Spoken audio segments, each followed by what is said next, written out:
I was recently reading an article in Soul Matters, a UU publication, and I came across the following passage. Why often seems like the word we hear the most as parents from our children.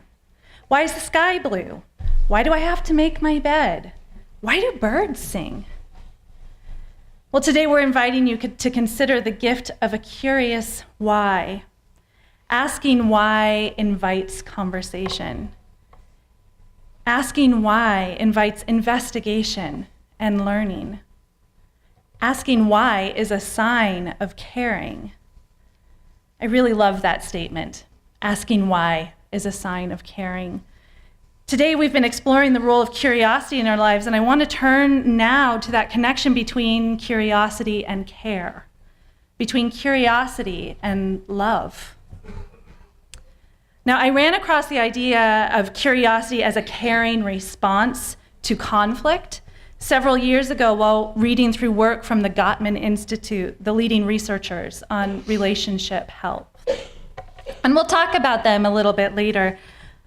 But that wasn't the first place that I saw, or the only place that I saw curiosity popping up in modern culture. Right now, Brené Brown is talking about curiosity as an alternative response to perfectionism, curiosity requiring us to admit that we don't know something and to get vulnerable by asking questions. That's a foundation of Brown's work, that vulnerability. In a recent Harvard Business Review, they investigated the role of curiosity in building better, stronger, more resilient corporate culture. And here's a hint, it plays a very major role. The notion of curiosity's place in building a better world pops up again and again on Krista Tippett's podcast, On Being, where Liz Gilbert talks about choosing curiosity over fear, and Maria Kalman discusses the process of falling in love with everyday things. Listening to Maria Kalman discuss that idea, falling in love with everyday things, made me think of all the times I have felt joy in my own life due to those everyday things. Dew on spider webs, a cat in my lap, worms coming to the surface.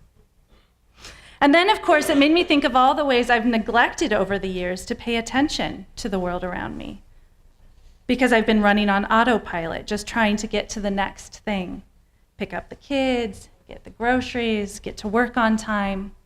Have any of you had that experience where you arrive where you're going, but have no real memory of how you got there? Yeah, autopilot. Or that alternative experience of intending to take a different route than your normal one because you have some errand or task to run, but then you find yourself somehow driving along the same old roads that you always do? Autopilot. So I'm going to invite you to think about autopilot mode, which can happen when you're somewhere familiar, and contrast that with those times when you're somewhere new, somewhere where you don't have an internal roadmap to lead you. I don't know about you, but every time I'm someplace new, I do two things. First, I open all of the drawers and the cupboards and kind of peek around in all of the corners. And then once I've familiarized myself, I imagine myself living there. I think of all of the ways which this new place would lead to a different kind of life for myself and my family. If we were here, we could volunteer at the zoo. We would have such great exposure to experimental jazz. We could surf and snorkel with the sea turtles every day.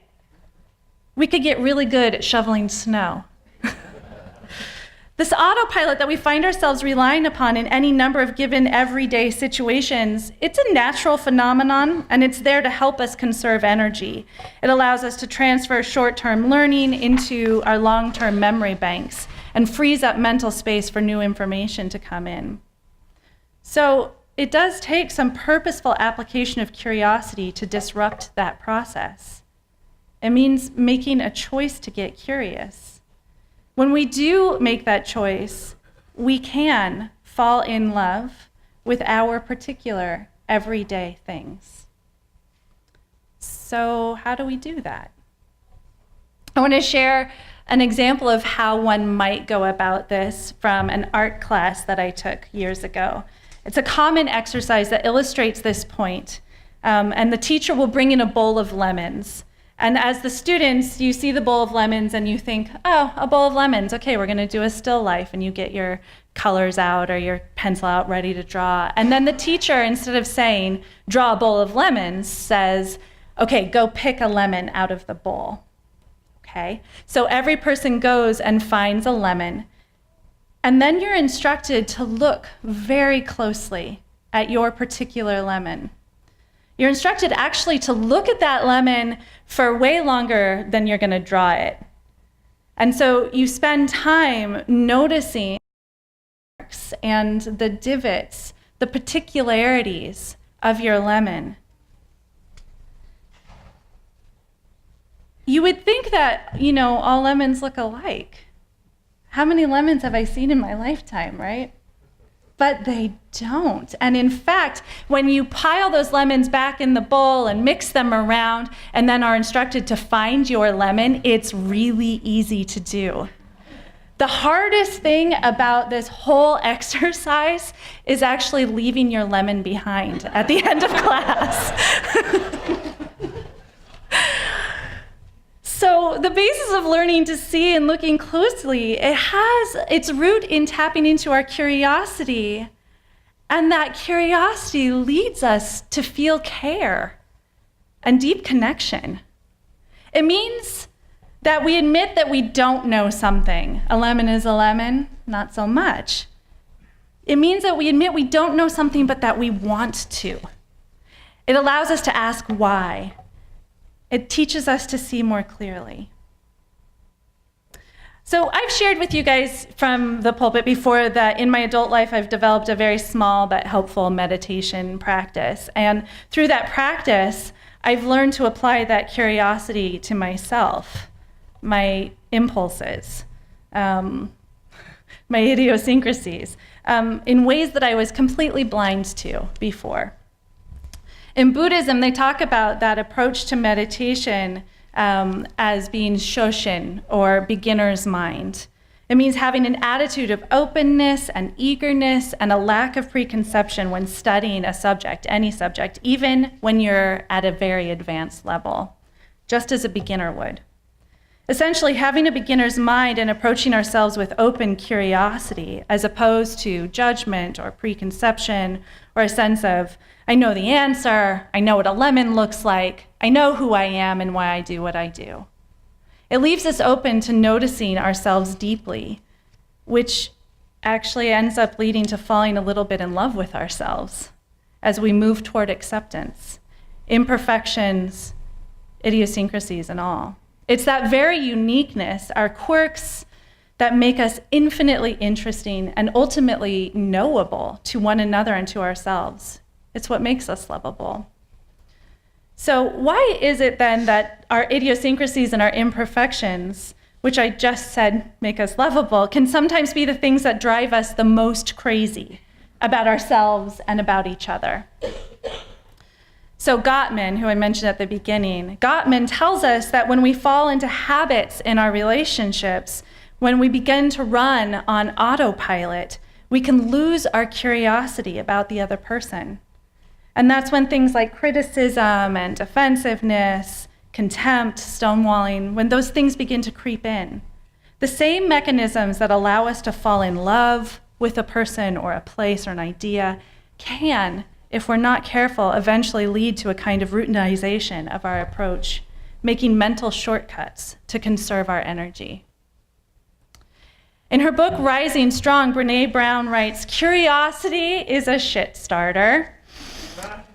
I really love that. I mean, starting shit sounds like a bad thing.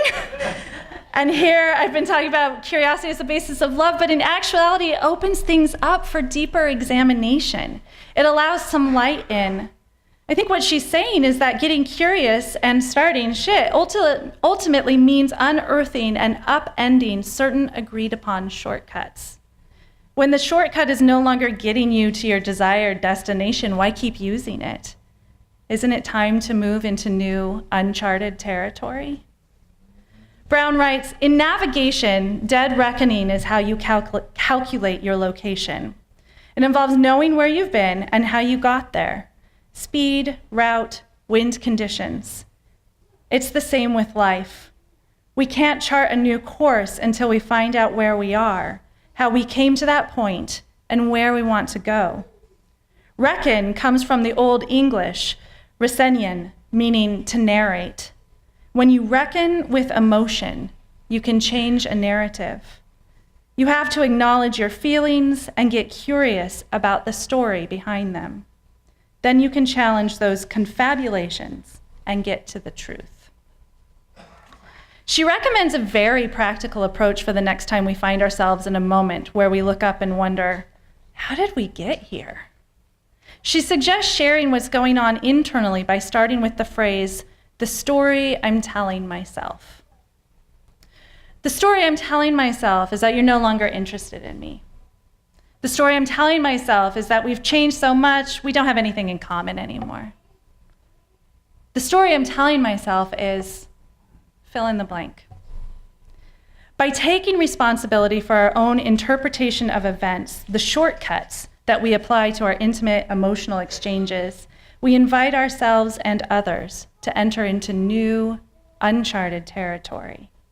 We invite one another to get curious. So, given what we know about where curiosity can lead us, where else could curiosity be effectively applied to help us in navigating uncharted territory? Where do you think? I invite each of us to get curious the next time we find ourselves feeling defensive, self-righteous, or defeated.